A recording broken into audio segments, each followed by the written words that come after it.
Hello guys, നമുക്കിന്ന് കുറച്ച് secret വായിക്കാം. മുസ്ലിംസിലുള്ള ഒരു കാര്യമാണ് ഈ മരിച്ചു കഴിഞ്ഞ മെന്നിന്റെ ഭാര്യ ആളെന്നെ നോക്കുന്നുണ്ടായിരുന്നു. ഒരു 2 മിനിറ്റ് കഴിഞ്ഞ് കാണും. ആളെ കണ്ടിട്ട് ഒരു ഈജിപ്ഷ്യൻ ലുക്ക് ഉണ്ട്. എന്റെ ഫാദർ ഒരു നല്ല ആളല്ല. എനിക്ക് അയാളെ കാണുന്നതേ ഇഷ്ടമല്ല. എനിക്ക് അയാളെ പേടിയാണ്.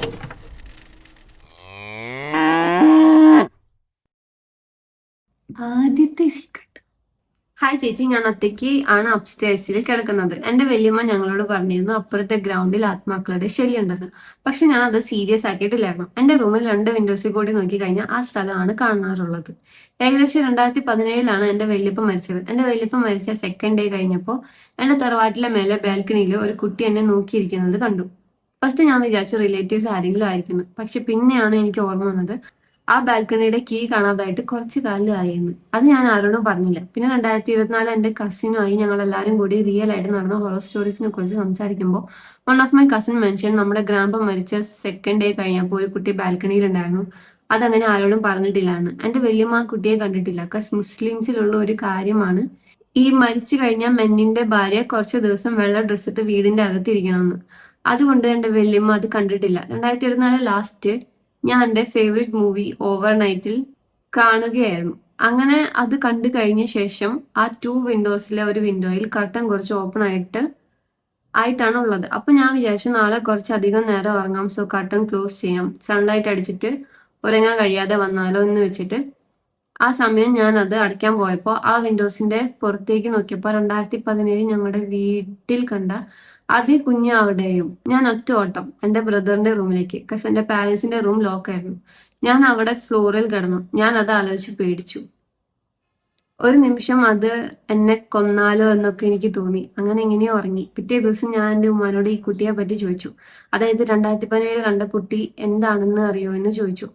അപ്പൊ എന്നോട് പറഞ്ഞു അത് അവര് ഈ ഏതോ സാധനം കണ്ടിട്ട് അങ്ങനെ പറഞ്ഞതാണ് എന്നൊക്കെ.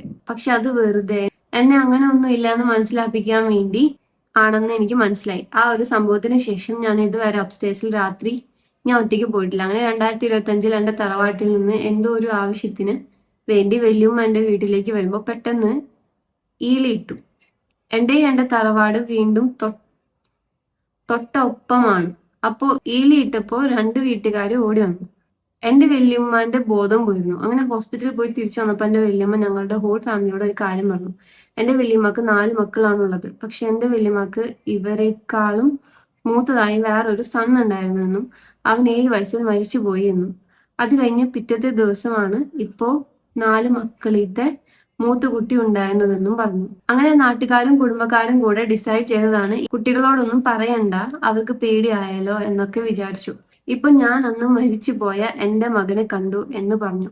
അപ്പൊ എന്റെ അങ്കിളും ഇപ്പയും കൂടി ചോദിച്ചു, വെള്ള ഡ്രസ് ഇട്ട് കറുപ്പുള്ള മുടിയും താടിയിൽ പുള്ളിയുണ്ടോ എന്നൊക്കെ.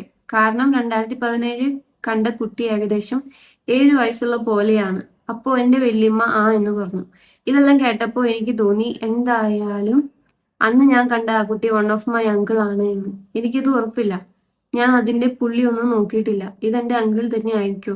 ഈ ഇൻസിഡന്റിന് ശേഷം എന്റെ മനസ്സിലുണ്ടായിരുന്ന ആത്മാവൊന്നും ശരിക്കുള്ളതല്ല എന്നുള്ള ആ വിശ്വാസം അങ്ങ് ദൂരെ പോയി.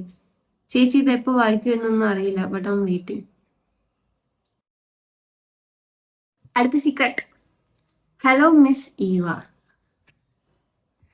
ഞാൻ ഇവിടെ പറയുന്നത് എന്റെ ലൈഫിൽ നടന്ന ഒരു ചെറിയ അനുഭവമാണ്. എന്റെ പേര് തൽക്കാലം ക്രിസ്റ്റഫർ എന്നിരിക്കട്ടെ. ഞാൻ ഇന്ന് സൗദിയിൽ പഠിക്കുന്ന ഒരു പഹയനാണ്. ഒരു ദിവസം പുലർച്ചെ പുറത്തു പോകാനായി ഞാൻ വണ്ടി കാത്ത് നിൽക്കുമായിരുന്നു.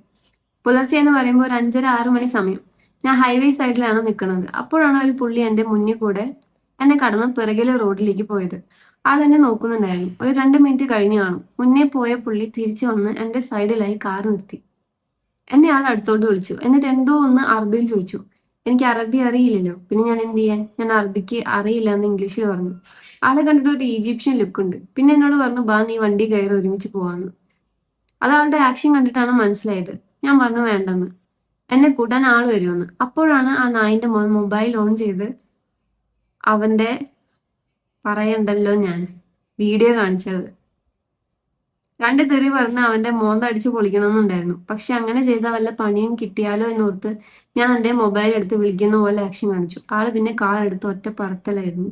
പിന്നെ ഇത് ഞാൻ ആരോടും പറയാൻ പോയിട്ടില്ല. കഴിഞ്ഞത് കഴിഞ്ഞു. സത്യം പറഞ്ഞാൽ സൗദിയിൽ ഗേൾസിന് നല്ല സേഫ്റ്റിയാണ്. ഒരുത്തനൊന്ന് തിരിഞ്ഞു വായി നോക്കത്ത് പോലും ഇല്ല. എന്നാൽ ബോയ്സിനെ കണ്ട ഇവന്മാരുടെ കാമഞരമ്പ് ഒന്ന് വെമ്പും. സൗദി പോലെയുള്ള ഈ രാജ്യത്ത് ഇവന്മാരുടെ എണ്ണം മറ്റു രാജ്യങ്ങളെ അപേക്ഷിച്ച് വളരെ കുറവാണ്. എന്നാൽ ഇവിടെയും ഉണ്ട്. പക്ഷെ സൗദികളായിരിക്കില്ല, മിക്കത് ഈജിപ്ഷ്യൻസ് ആയിരിക്കും. താങ്ക്സ് ഫോർ റീഡിങ് അവ. പിന്നെ ഇത് യൂട്യൂബിൽ പറയണമെന്നില്ല. എൻ്റെ ഒരു ചെറിയ ഡൗട്ട് ഒന്നും തോന്നില്ലേ? നിങ്ങൾ മുസ്ലിംസ് ഇങ്ങനെ പബ്ലിക്കായി വരുമ്പോഴും പുറത്തു പോകുമ്പോ ഒക്കെ ഷാൾ ഇടാറില്ലേ? അല്ലെങ്കിൽ പർദ്ദയാൻ പറ്റും, ബട്ട് ഇവ ഇടാറില്ലല്ലോ. വീട്ടിൽ പ്രശ്നമൊന്നും ഇല്ലേ? ഒരു റിപ്ലൈ ഉടനടി പ്രതീക്ഷിക്കുന്നു എന്ന് സ്വന്തം ക്രിസ്റ്റഫർ. അടുത്ത സീക്രട്ട്. ഹായ്, ഇവ ഞാനൊരു ഗേൾ ആണ്. എന്റെ നെയിം പറയാൻ ഞാൻ താല്പര്യപ്പെടുന്നില്ല. ഞാൻ പഠിക്കുന്നത് +2 ആണ്. ആക്ച്വലി ഞാൻ കേരളത്തിലല്ല, ഫ്രം കർണാടക. ഞാൻ ഒരു ഇൻട്രോവേർട്ട് ആണ്. ജനിച്ചത് ഒരു മിഡിൽ ക്ലാസ് ഫാമിലിയിൽ. എനിക്ക് 2 ഫ്രണ്ട്സ് ഉണ്ട്. ബട്ട് അവരോട് എനിക്ക് എന്റെ ചില സീക്രട്സ് ഒന്നും ഷെയർ ചെയ്യാൻ പറ്റുന്നില്ല. എനിക്ക് ഈ കാര്യം ആരോടും പറയാൻ പറ്റാതെ ഞാൻ ഫുൾ ഡിപ്രസ്ഡ് ആയി. അങ്ങനെ 2 പ്രാവശ്യം ഞാൻ സൂയിസൈഡ് അറ്റംപ്റ്റ് ചെയ്തു. പക്ഷെ എല്ലാം പാളിപ്പോയി. ഈ കാര്യം എനിക്ക് ആരോടെങ്കിലും പറയണം. ഇമെയിൽ ഇവ കാണുമോ അല്ല വായിക്കോ എനിക്കറിയില്ല. എന്റെ ഫാദർ ഒരു നല്ല ആളല്ല. എനിക്ക് അയാളെ കാണുന്നത് ഇഷ്ടമല്ല. എനിക്ക് അയാളെ പേടിയാണ്. അയാൾ കുറെ പെണ്ണുങ്ങൾക്ക് മെസ്സേജ് ചെയ്യും, കോൾ ചെയ്യും. He's cheating on my mom. എന്റെ മോം ഒരു ഇലിറ്ററേറ്റ് ലേഡിയാണ്. അതുകൊണ്ട് മോമിന് ഒന്നും അറിയില്ല, പാവം. എന്റെ ഫാദർ എന്നോട് ബാഡായി പെരുമാറും. അയാളെ ടച്ച് ചെയ്യുമ്പോൾ അതൊക്കെ എനിക്ക് ബാഡ് ടച്ച് ആയിട്ടാണ് ഫീൽ ആവുന്നത്. അയാൾ അങ്ങനെ ചെയ്ത ആരോടും പറയണ്ടെന്ന് പറയും. എന്റെ മോം എന്നെ വീട്ടിൽ ഫാദറിന്റെ കൂടെ ആക്കി പുറത്തു പോയാൽ എനിക്ക് പോവല്ലേ, എന്നെ ഇവിടെ ആക്കി എന്ന് പറയാൻ പോലും കഴിയില്ല. കാരണം ഇതറിഞ്ഞ അവരുടെ ലൈഫല്ലേ ഇല്ലാതാവുന്നത്. അതുകൊണ്ട് എനിക്ക് അയാളെ നല്ല പേടിയാ. അപ്പൊ നമ്മുടെ ലൈഫ് നോക്കിയിട്ട് മതി ബാക്കിയുള്ളവരുടെ ലൈഫ് നോക്കുന്നത്. അയാളെ വിചാരം എനിക്ക് അയാളുടെ നല്ല സ്നേഹമാണെന്ന്. പക്ഷെ ഞാൻ ഇഷ്ടമുള്ളത് പോലെ അഭിനയിക്കുന്ന എന്ന് അയാൾക്ക് അറിയില്ല. എനിക്ക് അയാളെ കാണുന്നത് തന്നെ വെറുപ്പാ. എനിക്കൊരു ബ്രദർ ഉണ്ട്. അവൻ അയാളുടെ മിണ്ടൽ കുറവാണ്. എന്തെങ്കിലും ആവശ്യം ഉണ്ടെങ്കിൽ എന്നോട് പറയും. അത് ഞാൻ അയാളോട് പറയും. എന്റെ ഫാദറിന്റെ ഫാമിലി ഞങ്ങളോട് അത്ര നല്ല കണക്ഷൻ അല്ല. എന്തെങ്കിലും ആവശ്യം ഉണ്ടെങ്കിൽ മദറിന്റെ ഫാമിലിയാണ് ഹെൽപ്പ് ചെയ്യുക. എന്റെ മദറിന്റെ ഫാമിലി എന്നെക്കാളും അവർക്ക് ഇഷ്ടം എന്റെ ബ്രദറിന്.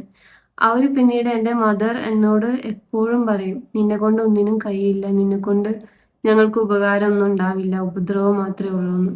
എന്റെ മദറിന്റെ ഫാമിലി പറയാൻ ഞാനാണ് എന്റെ ബ്രദറും ഫാദറും മിണ്ടാത്തതിന് അയാൾക്ക് എന്നോട് മാത്രമേ ഇഷ്ടമുള്ളൂ, അവനോടില്ലാന്ന്. പക്ഷെ എനിക്കല്ലേ അറിയൂ അത് ഏത് രീതിയിലുള്ള ഇഷ്ടമാണെന്ന്. എല്ലാവരും എന്നെ കുറ്റപ്പെടുത്തും. ആർക്കറിയില്ല ഞാൻ എന്താണ് അനുഭവിക്കുന്നതെന്ന്. എന്റെ ഫ്രണ്ട്സ് പറയും, നിന്റെ വീട്ടിൽ എന്ത് രസാ, നീ ഫുള്ള് ഹാപ്പി. പക്ഷെ അവരോട് ഞാൻ എന്റെ റൈറ്റ് സൈഡ് മാത്രമേ പറഞ്ഞിട്ടുള്ളൂ, മറ്റൊരു സൈഡ് പറഞ്ഞിട്ടില്ലല്ലോ. ആരോടും ഈ കാര്യം പറയാൻ പറ്റാതെ ഓരോ ദിവസവും ഞാൻ ഇല്ലാതെ ആവുന്നു. എനിക്ക് പഠിച്ച എന്റെ പാരന്റ്സ്, ഫാമിലി ഇവരൊക്കെ ഹാപ്പി ആക്കണം, പ്രൗഡ് ആക്കണം എന്നെല്ലാം ഉണ്ട്. പക്ഷെ പാരന്റ്സ് അല്ലേ മക്കളെ മോട്ടിവേറ്റ് ചെയ്യണ്ടേ? പകരം അവരെ കുറ്റപ്പെടുത്തി നിന്നെ കൊണ്ട് ഒന്നിനും കഴിയില്ല എന്നൊക്കെ പറഞ്ഞാൽ എങ്ങനെയാണ് അവർക്ക് മുന്നോട്ട് പോകാൻ കഴിയുന്നത്? എനിക്ക് എന്തിനാ എന്നെ ഗോഡ് ഒരു പെണ്ണായി ജനിപ്പിച്ചെന്ന് തോന്നിപ്പോകും. എല്ലാ ഗേൾസിനും അവരുടെ വീടല്ലേ സേഫ്. പക്ഷെ എനിക്ക് അതൊരു നരകത്തെ പോലെയാ. കോളേജ് വിട്ട് അയാൾ ഉണ്ടെങ്കിൽ പോവാൻ തന്നെ പേടിയാണ്.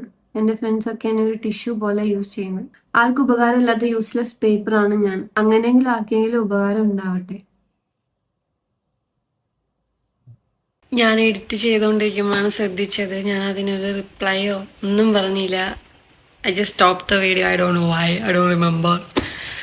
അപ്പോൾ മോസ്റ്റ് ഓഫ് ദ ഇങ്ങനത്തെ പ്രശ്നങ്ങൾക്കൊക്കെ സൊല്യൂഷൻ എന്ന് പറയുന്നത് സ്റ്റേബിൾ ആവാവുന്നതാണ്. സ്വന്തം കാലിൽ നിൽക്കുക, സമ്പാദിക്കാൻ പറ്റുക. അതാണ് നമുക്ക് ചെയ്യാൻ പറ്റുന്ന, ഇതിൽ നിന്നൊക്കെ പുറത്തേക്ക് ഇറങ്ങാൻ പറ്റുന്ന ഒരു ഏക വഴി. പിന്നെ ഈ അച്ഛനെ കുറിച്ചുള്ള കാര്യം, അമ്മേനെ ട്രസ്റ്റ് ചെയ്യുന്നുണ്ട് നിങ്ങളെങ്കിൽ അമ്മേനെ ഈ കാര്യം അറിയിക്കുക. And she will do the needful, hopefully. Okay, bye guys.